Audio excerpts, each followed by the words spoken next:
کھیلو گے کودو گے تو ہوگے خراب، پڑھو گے لکھو گے تو بنو گے نواب۔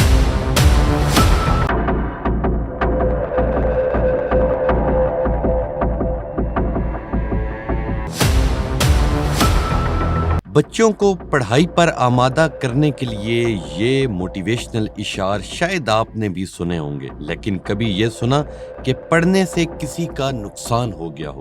یہ نہ تو کوئی فلمی کہانی ہے، نہ کوئی دیو مالائی یا افسانوی کہانی ہے، لیکن یہ ایک ایسا واقعہ ہے جس کا رشتہ دیو مالی واقعے سے جڑ گیا ہے۔ ناظرین، ہوا کچھ یوں کہ ایک چور ایک گھر میں چوری کی نیت سے داخل ہوتا ہے، لیکن وہ چوری کے بجائے وہاں پڑی کتاب پڑھنے لگتا ہے اور اس میں اتنا کھو جاتا ہے کہ اسے پتہ بھی نہیں چلتا کہ گھر والے جاگ گئے۔ ایک میڈیا رپورٹ کے مطابق گزشتہ دنوں روم میں ایک مبینہ چور اس وقت پکڑا گیا جب وہ چوری کے دوران یونانی دیوتاؤں سے متعلق ایک کتاب پڑھنے بیٹھ گیا۔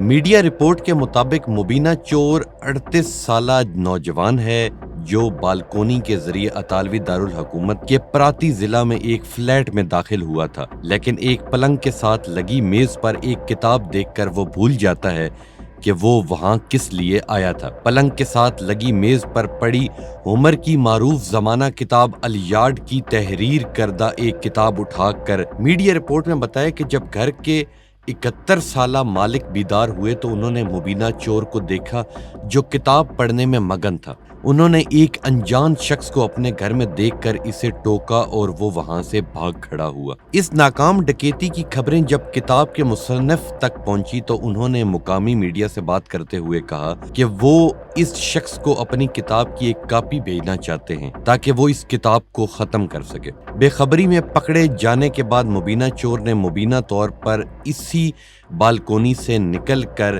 تیزی سے فرار ہونے کی کوشش کی، لیکن کچھ ہی دیر بعد اسے گرفتار کر لیا گیا۔ اطلاعات کے مطابق گرفتاری کے بعد اس نے پولیس کو بتایا کہ وہ اپنے ایک شناسہ سے ملنے کے لیے عمارت میں داخل ہوا تھا۔ اس نے کہا، میں نے سوچا کہ میں B&B میں پہنچ گیا ہوں اور جب میں نے کتاب دیکھی تو اسے پڑھنا شروع کر دیا۔ اس کتاب کے مصنف جیوانی نوکچی نے اپنی کتاب دی گاڈ ایکٹیک اوکلاک میں دیوتاؤں کے نقطہ نظر سے ہومر کی تصنیف الیاڈ کی تشریح و توضیح پیش کی ہے۔ انہوں نے علم مساجروں کو بتایا کہ یہ لاجواب ہے۔ میں رنگے ہاتھوں پکڑے جانے والے شخص سے مل کر اسے یہ کتاب دینا چاہتا ہوں تاکہ وہ اس کو مکمل پڑھ سکے، کیونکہ وہ اسے ختم کرنے سے پہلے ہی گرفتار کر لیا گیا ہوگا۔